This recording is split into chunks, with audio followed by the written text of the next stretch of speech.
Thank you so much, everybody, and welcome to the Shakespeare Beyond Borders Alliance Equality Shakespeare Festival. I'm Chris Laoutaris. I am my fellow co-chair for this session, Dr. Yasmin Arshad, who is creating the Equality Shakespeare Initiative with me. I'm so grateful to all of you for joining us. And thank you so much to our esteemed guests for being with us today to talk about the very important subject of Shakespeare and disability. And before we get to short introductions, I would also like to thank our two British Sign Language interpreters, Naomi Byrne and Christopher Carston. And I'd also like to thank the Birmingham Engagement Fund and the Equality, Diversity and Inclusion team for funds to make this festival as inclusive and accessible as possible. We're so grateful to them. And we're also grateful to Jessica Chiba for stepping in today to manage today's events. Thank you so much. And Yasmin and I are just going to go around and give some brief introductions. We could be here for an hour talking about the incredible achievements of our guests, and we're so honored they're with us today. We've just got some short introductions, but we encourage you to click onto our website or on the schedule page and have a look at their profiles. We've got links to those there. Yasmin, would you like to make the first introduction? Thank you. Yes, we really are delighted to have such distinguished speakers.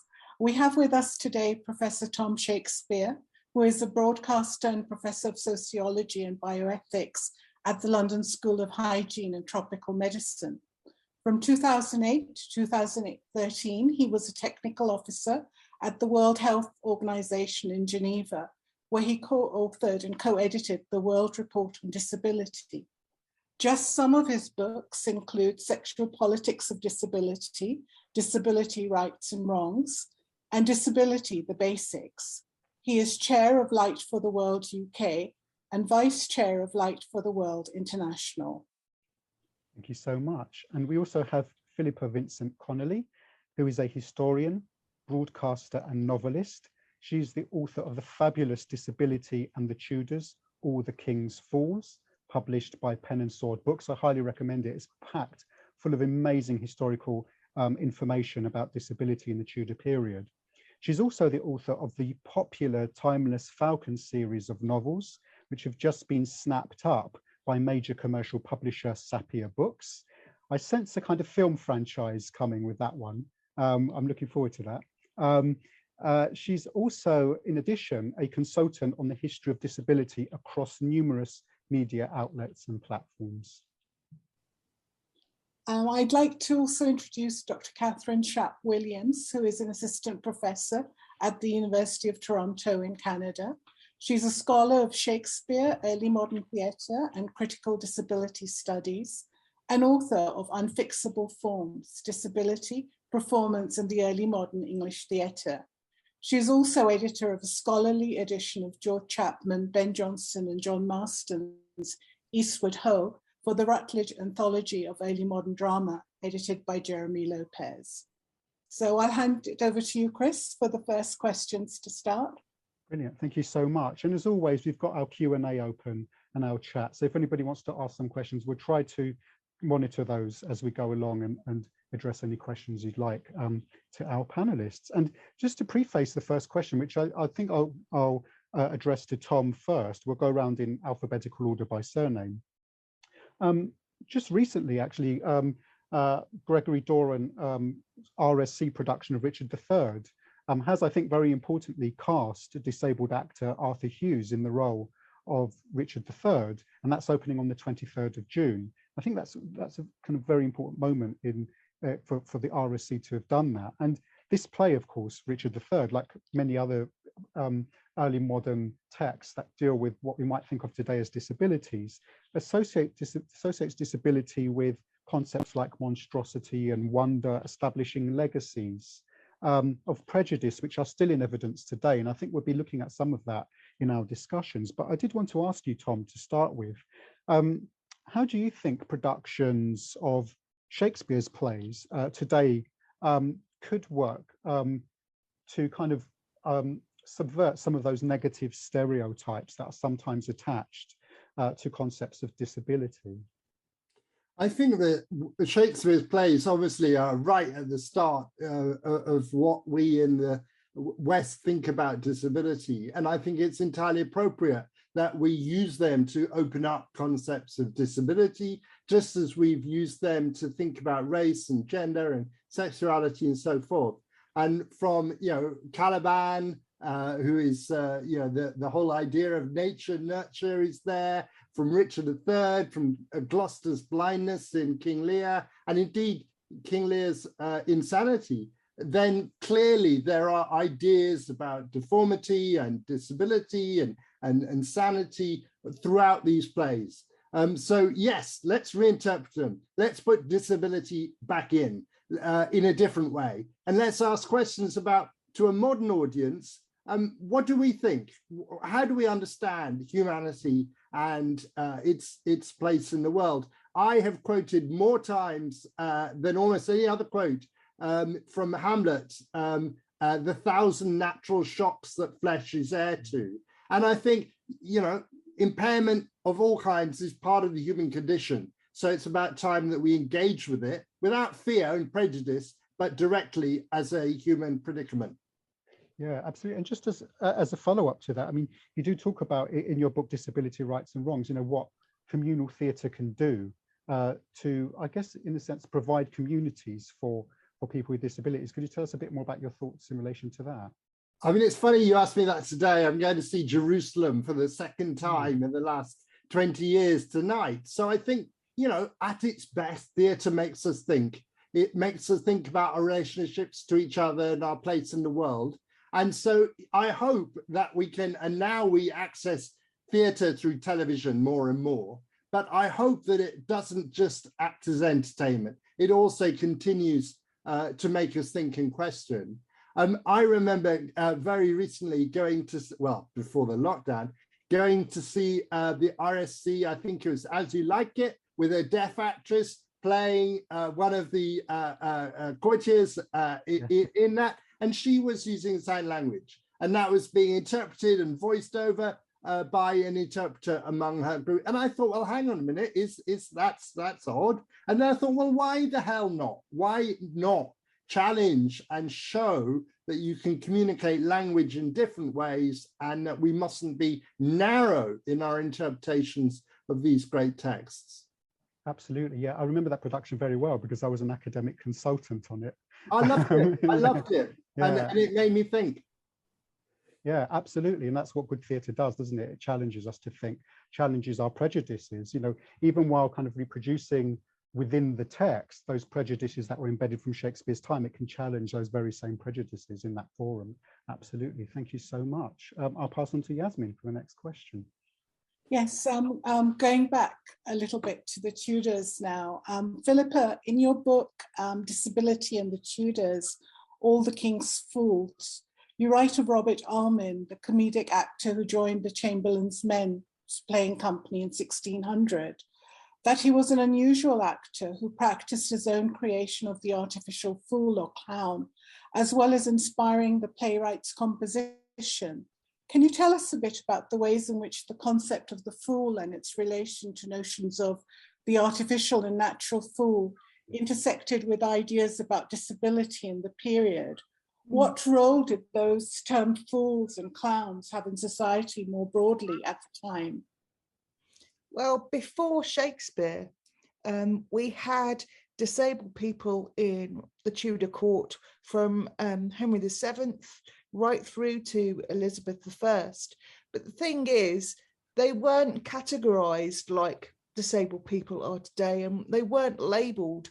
So what we think of as somebody with a learning disability or a physical disability, they were called like a natural fool, which meant that their disability was present. And with an artificial fool that Shakespeare uses in his work and Armin portrays, they are play acting disability for a laugh or for the narrative of what character they're playing. And that's the distinct difference. So it would be an able-bodied person playing at being disabled, or you had sturdy beggars who would pretend to be disabled to get charitable monies. So that's the distinction between a natural fool and an artificial fool.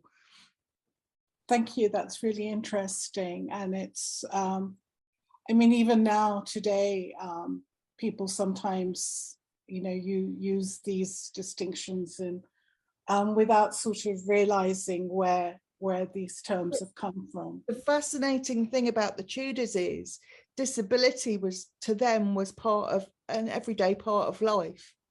Whereas now we tend to box everybody away, label everybody, institutionalize everybody. And the Tudors just saw them as human beings, and that was it. And that's what I found so fascinating about doing all the research I have. And now I'm doing a PhD on disability history at Manchester Metropolitan, but I'm going from antiquity up to modern day so that I can get disability history onto the national curriculum in schools and write resources for that, and also get it more in the public domain with broadcasting and courses and things like that. So it's about making the conversation around disability free from ableism, free from all the stigmatization that's still present, that's come through mostly from the Victorians. So, you know, the Tudors were really, really open-minded about disability. You know, so that's what I found so great about it. Yeah, that's really fascinating to know, and such important work to bring this view of disability into the mainstream and in education. And it also challenges what we might sort of think traditionally about the Tudor view of disability. That's Exactly. really fascinating. Chris, I'll pass it on to you next. Thank you so much. Yeah, and kind of sticking with that theme of those, I guess some of those stereotypes or prejudices attached to disability in the early modern period. So I've got a question to Katherine in relation to this. And in your book, Unfixable Forms, you explore the ways in which monstrosity intersects with concepts of disability in the period. For example, you write, quote, "When a body is described as monstrous, the logic of repetition that underpins theatrical representation is at odds with the logic of singularity. This body, born in this place with these specific deformed features." And so I wanted to ask you about that. You know, what links or contrasts are you making there between the idea, the concept of monstrosity and those prejudices attached to the body defined as disabled and the theatre? How does this concept relate to the idea of unfixedness, which you present in your book? Yeah, thank you for that question. So early modern language about monstrosity is one place that we see a kind of early modern analog for the idea of disability as a kind of disqualification. So in the concepts of monstrosity in the 16th and 17th century, it's the idea that the monstrous body is a body that departs from recognizable humanity. And there's been a lot of work on monstrosity as a term for otherness. Little of that work has really come from a disability perspective, although Elizabeth Bearden, B-E-A-R-D-E-N, her book Monstrous Kinds is one of the places that begins to engage with that. My book is focused on the early modern theater, and in that chapter on monstrosity, I look at examples in which a body on the stage is pointed at as monstrous. So Shakespeare's Caliban in The Tempest, but then also little known plays, William Rowley's play, The Birth of Merlin, Jasper Names The City Match. So this range of examples in which the monstrous character takes center stage. But I'm interested in how the fact of theatrical performance, the fact that the theater makes meaning through the body of the actor, actually works to destabilize this cultural idea that the monstrous is something other than human. In the theater, you've got the human body of the actor. So even though the discourse of monstrosity, and you think about this in the woodcuts that demonstrate the features of a body, or in the monster pamphlet, they trope on this idea of the monster, but the fact that the monster has to be made up through theatrical properties, it actually contests that certainty that monstrosity is a settled category. And I think that's really useful for our disability critique today, because it helps us think about how incoherent the normative standards are for bodies in the early modern period as well as today. And I think it's interesting to think about this in relation to how we were just talking about theatrical practice, because one important element of that today is the call to cast disabled actors, to cast actors certainly in parts that are scripted as disabled, but also in every part, that to really break down some of those barriers. What's interesting about the monstrous character is that even though the performance legacy seems to make monstrosity a defined feature, in the early modern theater, anybody can be made monstrous if you use enough theatrical properties. So I was interested in that destabilizing of this fixity around what is defined as or definable as disability.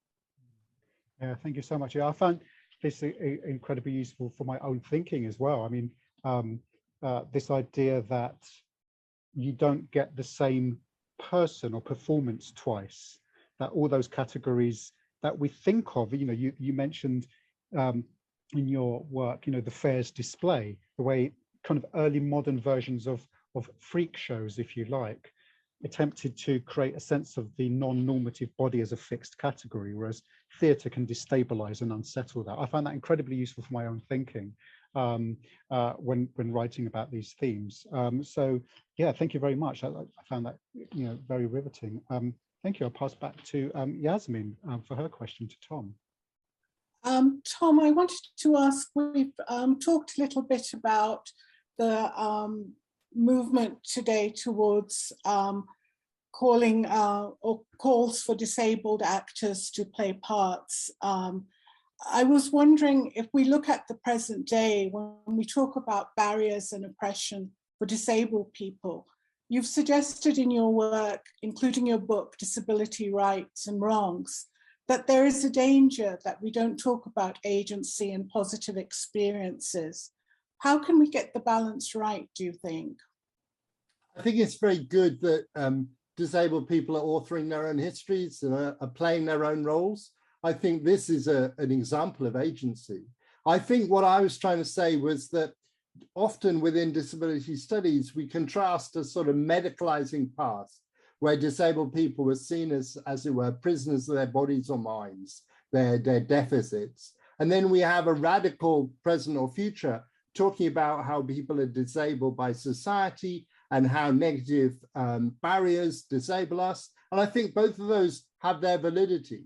But what perhaps is missing here is the idea that actually disabled people, we get on with it. We live our lives, we flourish, hopefully, not always, but we are, mothers, fathers, husbands, wives, partners, all the rest of it, despite the negativity, despite the prejudice, despite the discourses that exclude us and the barriers that we face, we get on with it. And I think we need to make space for that as well. And I think that's why disabled actors and directors and writers are all to be welcomed, because they are claiming agency and they're saying, look, listen to us. We understand what it is to be disabled. And we're going to tell you our experience. And that's why I think these new books and new performances really make, and they should make us think, and they should make us go, oh, hang on a minute. I never realized that these folk had anything to say. And I think what we're saying is that we're just like you, that we do everything you do.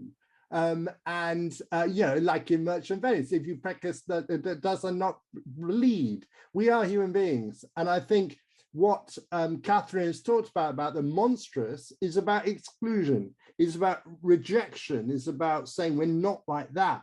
And what we're saying is we are like you, and we demand the right to be heard. Yeah, that's so important to bring out the humanity in all of us and for disabled people to have their own voices. And especially, I think the theatre is a very powerful medium for that, for changing views. Could I just second what you were saying, Tom? I completely and utterly agree with you. As a woman with cerebral palsy and a mother of teenage boys, you know, we are just like everybody else. So yeah, I completely agree with you with that. Sorry to butt in. One more. No. But by Go ahead, Tom. I just want to say one more thing. I think that human beings are very uncomfortable with their physicality, with their mortality, with their embodiment. And I think that some of the characters that we see in theatre, in novels, in other creative forms represent some of that discomfort. And what we're saying is that actually, you know, that's, you know, it's fine to be like us. You don't need to be frightened. This is part of human variation.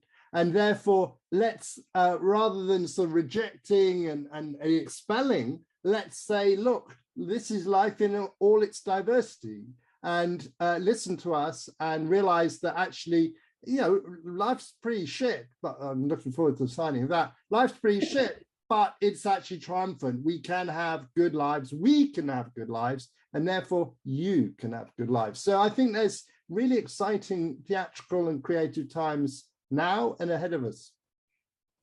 It's about us positively reclaiming the history so that it's not whitewashed and our voices are actually heard.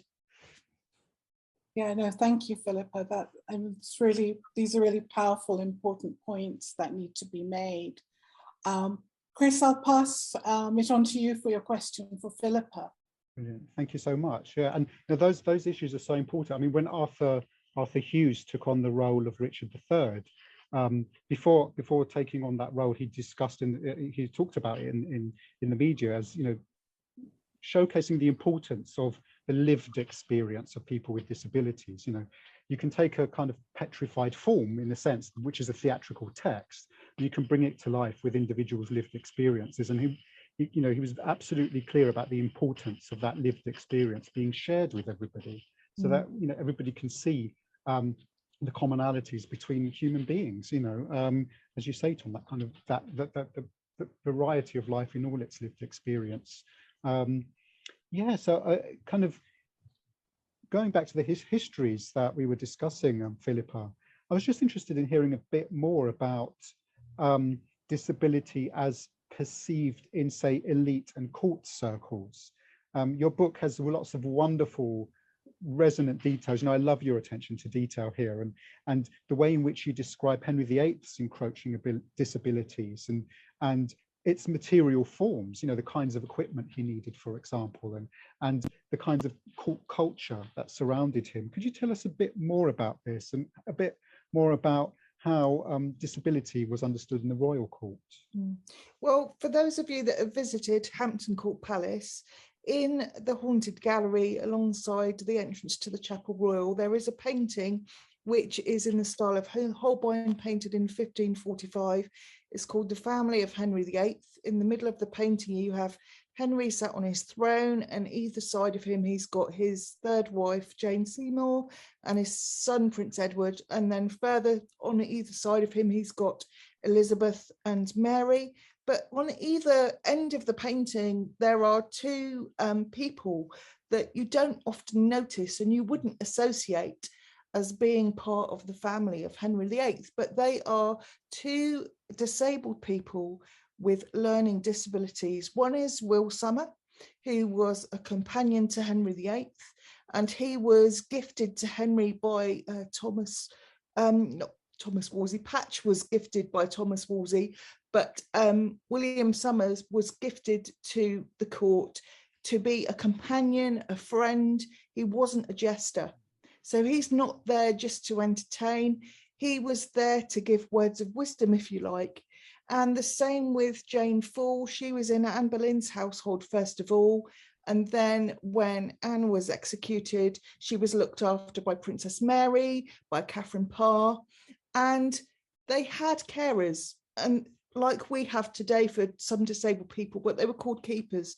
So they looked after their finances for them, they ordered clothes for them, they ordered horses for Will Summer, leather for his horses, saddle work and all that kind of thing. And the reason we know so much about them is because in the household accounts, all these items are listed that were bought for them and when they were bought for them. And they were distinctly different because they weren't servants and they weren't nobility, but they were dressed in noble clothing to show their status as being important to the family. And the great thing about Will Summer, for example, is when Jane Seymour died after giving birth to Prince Edward, Henry shut himself away and wouldn't let anybody come and see him, but he would allow Will Summer to come and see him. Why was that? Because Will had no filter. We don't specifically know what kind of learning disability he had.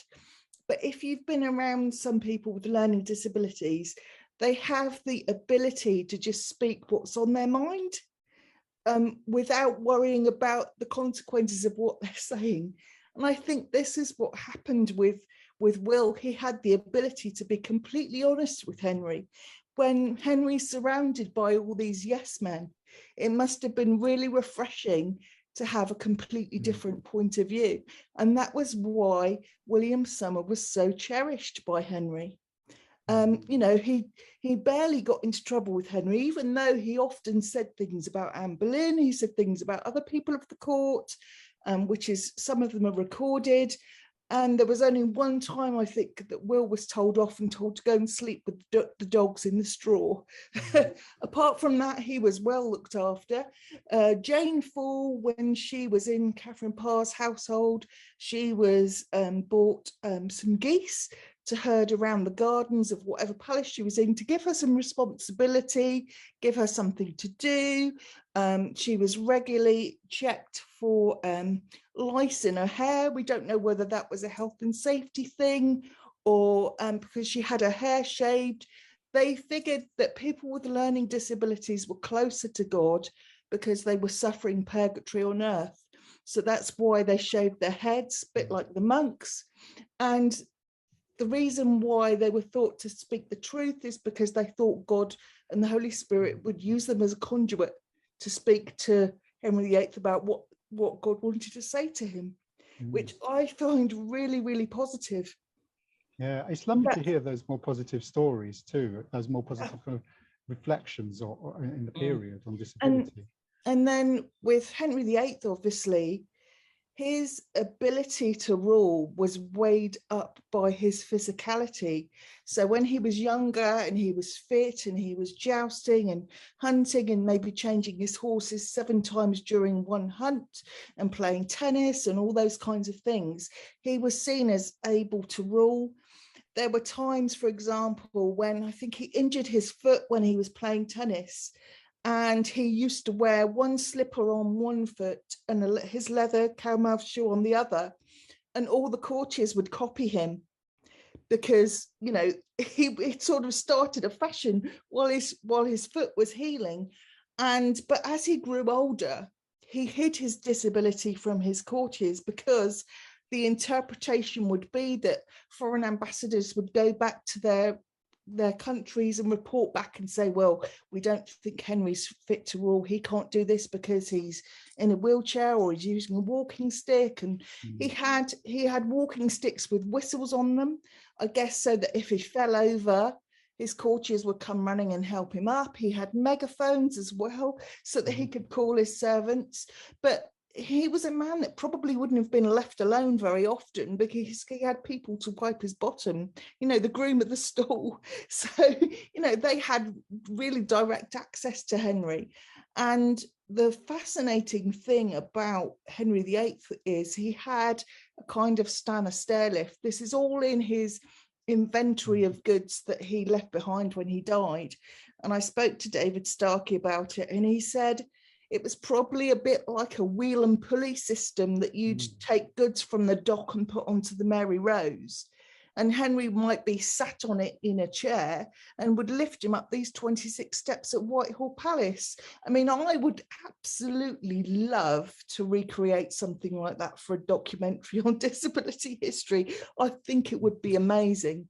Amazing. That's such a good idea. I mean, you know, this is one of the things that blew me away about your research, is just those material details about, you know, the actual physical challenges and the care and thought that had gone into inventing ways of helping Henry VIII manage those disabilities. I found that really quite illuminating. Tudors were very, very inventive. I mean, my friend whose house I'm at the moment, she's a Tudor costumier, and we've talked together a lot and done a lot of Facebook Lives about the Tudors wearing underwear, for example, and makeup and things like that. And people don't associate the Tudors with that. So, you know, there's so many facets to them. And I think they were very intuitive about things they could do to support people and the way they thought about disability in the first place. And it's such a shame that we now are regressing back to how the Victorians felt about disability, where we're hidden away and we're something to be feared. And this is why what Tom was saying to me was resonating with me so much. And we need to get back to that state of mind where we are human beings, and it's all about, not just about the medical model of disability or the social model of disability. It should be about the cultural side of disability, which is why it's so important to get the history out there for people to learn, and for artifacts on disability to be on display in museums and explained, so that we dispel the ignorance, we dispel the fear, so people have more of an understanding. Absolutely, yeah. This is so absolutely why, you know, the kind of work that you're all doing is so vital, and it's important that we discuss that and also get it out there into the world, you know, make this outward facing. Thank you so much indeed. Yeah, I'll pass back to Yasmin. I believe you have a question for Katherine. Yes, Katherine, picking up on Philippa's point about the social model of disability, in your book, Unfixable Forms, you say that Richard III seems aware of the social implications of his form and relate this to what's known as the social model of disability. Can you expand and let us tell us what is the social model of disability and how does it relate to other kinds of disability models? For example, the medical model, which has been mentioned, or models based more on the idea of identity, which you also deal with in your book. And in what ways do you see Shakespeare or theatre more broadly as providing opportunities for engaging with the various approaches that we have to understanding disability? So the medical model, we can start there by just rejecting it very clearly. This is the idea that disability is a kind of personal misfortune, that it is an opportunity for medical correction, and it's about what we call the ideology of cure, or this idea that the present experience of disabled life is constantly deferred to some future moment in which a body might be cured or sort of returned to a state, a normative state that it may never, in which a person may never have existed. But the critique is about the claim that that disability cannot be understood as a vibrant site of human variation, as something valuable in the present. This is associated with disability in modernity, although it's interesting to think about how early modern medical texts are sort of aiming at the possibilities of cure. You see this a lot. I write about this in the surgical manuals that hold on to the possibility that a particular kind of prosthetic leg, that a new mode of amputation might actually render someone's disability imperceptible. So it's sort of there in the early modern moment. The social model of disability comes out of the disability rights movement, distinguishes between the impaired body and the built environment that disables that body. So the social model calls attention to how the world is built for some bodies or body minds, to think about the unitary person, but it's built for some people and not for others. And the social model has been complicated and challenged for good reason. It prioritizes physical disability over intellectual disability. It's not great at accounting for those of us who live with chronic pain, for example. But one core insight of the social model that remains valuable, I think, is that the source of disability is not within the body itself. And that is useful for analysis of these early plays, because the social model, it draws attention to the idea that disability happens in a moment of encounter. So it's never just the person on their own, it is a person in a world. So disability is not a fixed property, it's a dynamic and temporal exchange. So what this means in the context of these early modern texts is that I look at keywords like deformed or lame or sick, and I understand those not as self-evident facts about a body, which then tells us something about a person, but as a prompt to ask the question, okay, what disables this character? Like, the disability here is not just in noting that the character is deformed. It is using it as a prompt to think about the social perceptions, the interpretations that precede the person before he ever enters the social space, the cultural ideas about disability that inflect the interpretation of this visible difference in the case of the early modern theater. And the other element that is crucial in my work, I think, is the concept of disability aesthetics.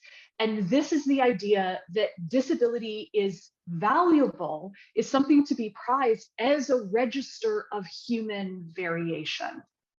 So the scholar Tobin Sievers says that disability has an aesthetic value for makers of art because it's a critical resource for thinking about what a human being is. And so I also explore the idea that some of the scripting of disability in early modern plays actually reflects the human variation of the actors. So the number of plays in which Dekker, the playwright, Dekker scripts a lame soldier, for example, might suggest that there is actually an actor with limb difference in the company, so that the diversity of the actor contributes to the scripting of the character. And this means that plays may be documents of disability knowledges that are already there in the early modern theater. I don't think that is to say that the theater offers us positive representations so frequently. In fact, it feels like it sort of settles the negative cultural interpretations, but the liveness of the body of the actor contributes to the work of characterization that is complicating the disability rhetoric, even when plays try to import it. And so, just responding to the bit of the question about opportunities, one thing that is really interesting in our current moment is adaptations or rewritings of plays that foreground the disability knowledges of disabled actors. So I'm thinking about, for example, the playwright Mike Liu's play Teenage Dick, which is an adaptation of Richard III that is scripted. The part of Richard is scripted for the actor Greg Mazgala. The part of Buckingham is also scripted this actor has changed a couple of times, but is scripted for an actor who is a wheelchair user. So the characterization of Richard reflects Mazgala's cerebral palsy. The characterization of Buckingham reflects the actor's facility with her chair.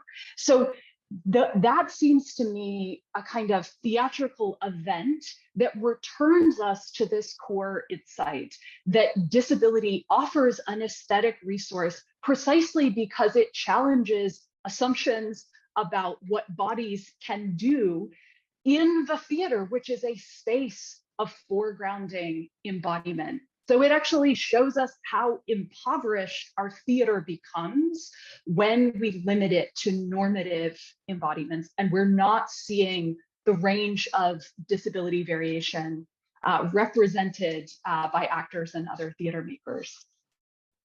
Yeah, I mean, it's so important that we rewrite these plays and reinterpret them and disability the way it's represented.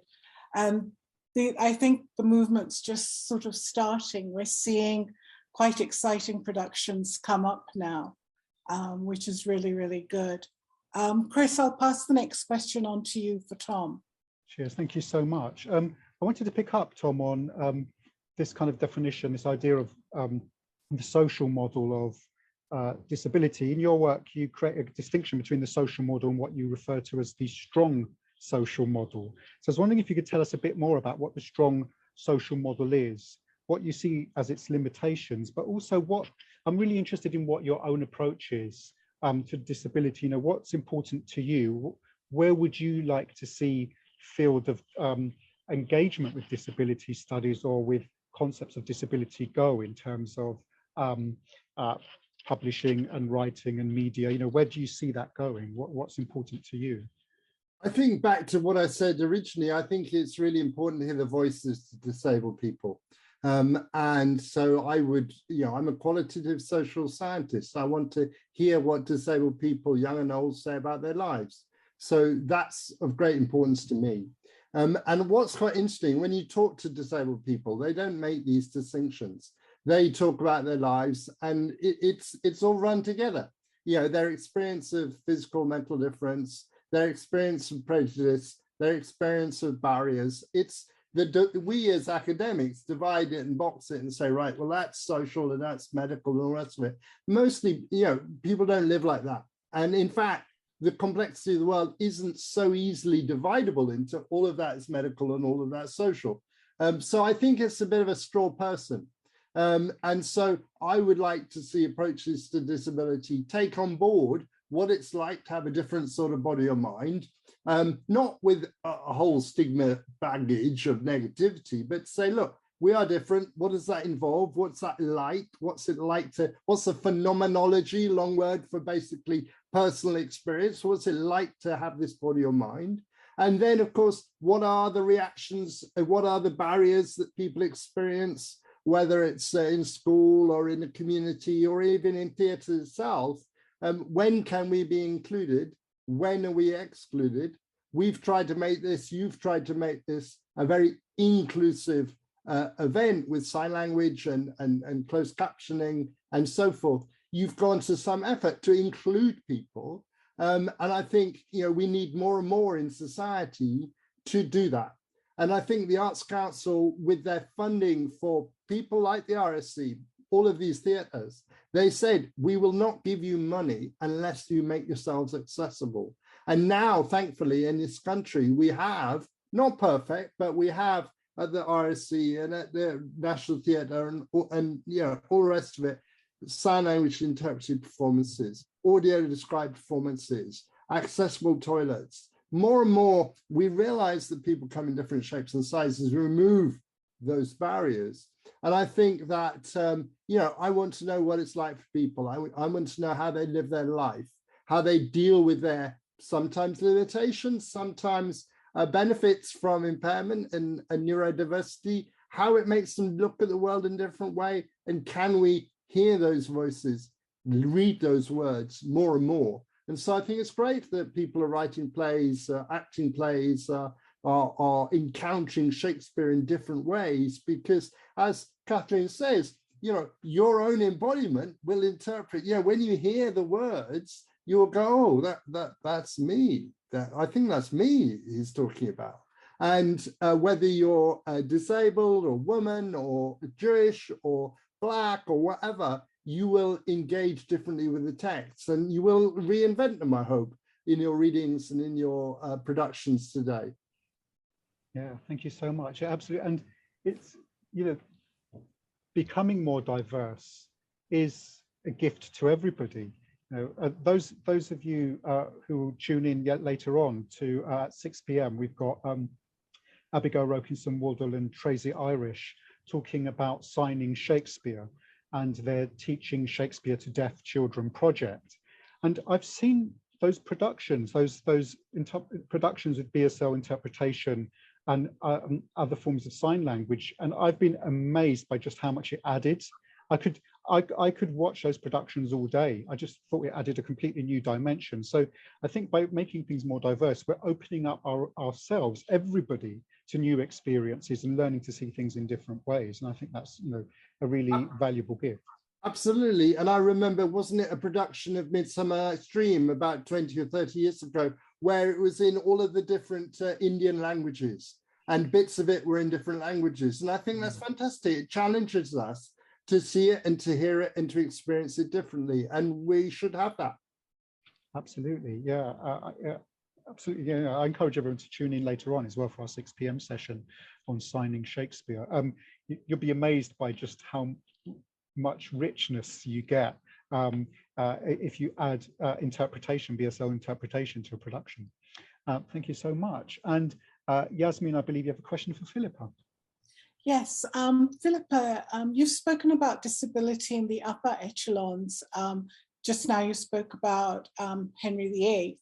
Can you tell us how disability was viewed in the lower orders of society?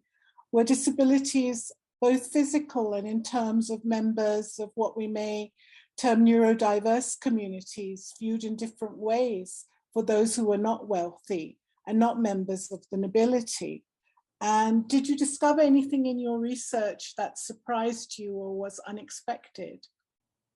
With the classes in Tudor society, the families of disabled people were predominantly expected to look after those inhabitants of that community within the household, and they were expected to try and get them to contribute in some way in terms of if they were working on farms, if they were perhaps doing washing, all of those sort of menial tasks that people did in their everyday life. If disabled people didn't have somebody to look after them within their family, then they might go to an open monastery and be cared for in that sort of community. And again, they'd be encouraged to contribute in a way within that community. And obviously, when the Reformation hit in 1536, the monasteries, a lot of them were obviously closed down. And so hospitals became a way to sort of support disabled people. They had specific ones for leprosy, for example, that were on the edge of towns and major sort of cities. But there were, for example, I've started doing research for my PhD, and in the Norwich census, there's records of deaf women who were self-sufficient in that they had their own community of cloth weavers, and they never married, and they were financially stable, and they were resented by their communities because they didn't conform to the way they thought that women should live their lives, i.e. be married, have children, all of those kinds of things. So, obviously that's quite fascinating. And Katherine was talking about the book in terms of monstrous bodies, and I've come across the woodcut of the conjoined twins who lived until they were 10 years old. I mean, I can't even get my head around that concept, that those those kinds of people born with those sort of deformities would have survived. I mean, recently I've been looking at disability in Greece and Rome, and there's been references to people with cerebral palsy, and I thought, how on earth did they live without the medical knowledge and the intervention that we have now? And it's getting me to actually think about, well, how did that come about? You know, to think deeper on that level about ordinary people.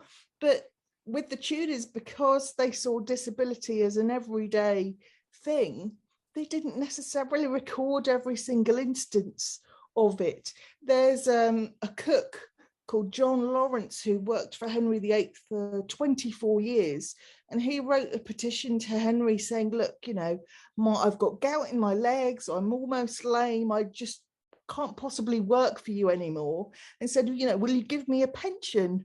We don't know how Henry would have responded to that, but of course this guy would have been testing all the meats and the proteins, which is probably why he had gout. He would have been on his feet all day. It's something that he couldn't possibly have done for much longer if he was, you know, finding it difficult to walk and in pain. So, but it is hard. As Katherine was saying, you put in keywords into searches, and because there was very little distinction and categorization of disability at the time, it's very hard to find those unheard voices of ordinary disabled people. But, you know, I'm hoping that as I go forward with my research, I will find a lot more of those stories. It's fascinating to hear how ordinary people with disabilities lived, and this idea of community. I mean, especially about the deaf women in Norwich having their own community and so much agency there. That's incredible. Yeah, yeah. And also you had people like Thomas Cromwell, who started to instigate the idea of a very early welfare state in terms of the poor laws and supporting people who couldn't support themselves, and different guilds that would support disabled people. So the infrastructure was starting to be there, but it was just very, very early. Yeah, this is all, I'm sure, true, but I think we ought to be careful at seeing it as some sort of golden age. You know, we've got the 1601 Poor Law Act, and, you know, you indoor relief, you went to the workhouse, outdoor relief if you could survive outside it. But it's not a kind time. It's a pretty, you know, cruel time in many ways of laughing at different people and putting them to work and exploiting them. And, you know, and there are great stories that Philip has unearthed, but there's also quite a lot of misery and suffering. So yeah, please let's keep that in mind as well. Also, I did put into my book the idea about religion seeing some deformed babies being the spawn of Satan, and how religion had that idea that, you know, it must have been something that the parents were involved in and all those. So I have put in that negative side as well to counteract the positive, to give a more balanced viewpoint. So it is all there. And obviously people went to Bedlam to actually pay money to view people that were there with intellectual disabilities, you know, a bit like the freak shows in the Victorian period. So there was all that as well, and it's all to do with the social and cultural history. So yeah, it's fascinating. So I would also want to just note, because I don't think we've said this yet, so the word disabled, when it appears in the period, it appears in Elizabeth's proclamation for relief of wounded soldiers. And it appears, you see it again, I was just looking at the documents when Charles II establishes a hospital in Dublin for disabled soldiers. So disabled quite literally means the inability to work. So already disability is sort of intertwined with this question of capacity for labor and what is useful or not useful to the state. Thanks, Katherine. Chris, I'll turn to you because I'm mindful of the time. So Katherine, Chris has the next question for you. Yeah, sticking with the early modern theme, I'm going to ask you the inevitable question. This is a very hard question to answer because we do not know what Shakespeare thought, obviously. But I'm always fascinated by, you know, scholars of early modern theatre and Shakespeare, about the intuition they get from the plays they read. I mean, do you think, in terms of just thinking yourself back into the ways in which these plays that you're working with morally codify the concept of disability, do you think Shakespeare's work reinforces or undermines stereotypes attached to disability in his age? I guess, it's that perennial question, is Shakespeare confirming the stereotypes of his age, or does he subvert them? Do you have a sense of what you think might have been going on there? Okay, I think I want to say two things about this. I mean, the first is that there is no question but that Shakespeare sets the terms through Richard III. And I do want to say that that is a play that in some ways is already showing the effects of that moral codification, right? No one in that court, no one's hands are clean. Everyone is guilty relative to the history that has come before. And yet the play offers us this anatomizing of the process, right? That Richard says, I am deformed, and explicitly associates that deformity, which itself is a slippery term in the period. Richard himself associates that with this sort of moral choice. I think relative to that play, we're also accounting for an asymmetrical history of performance relative to the text, right? The performance history of that play really fixes deformity into ableism as we watch actors take it on with any number of prosthetics to signify disability and end up sort of replaying social ideas about disability rather than actually disabled knowledges or experiences. So there's that piece of it.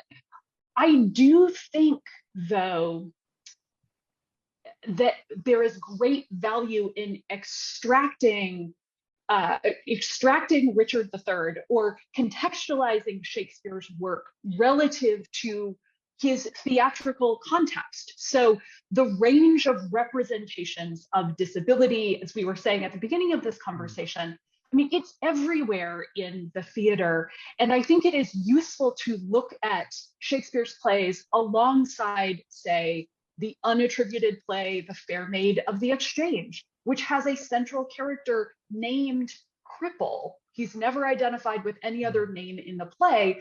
And what is fascinating is that relative to the historical conditions that we've just been discussing, Cripple is able to work. He's the one productive character in this early modern city comedy that is all about exchange.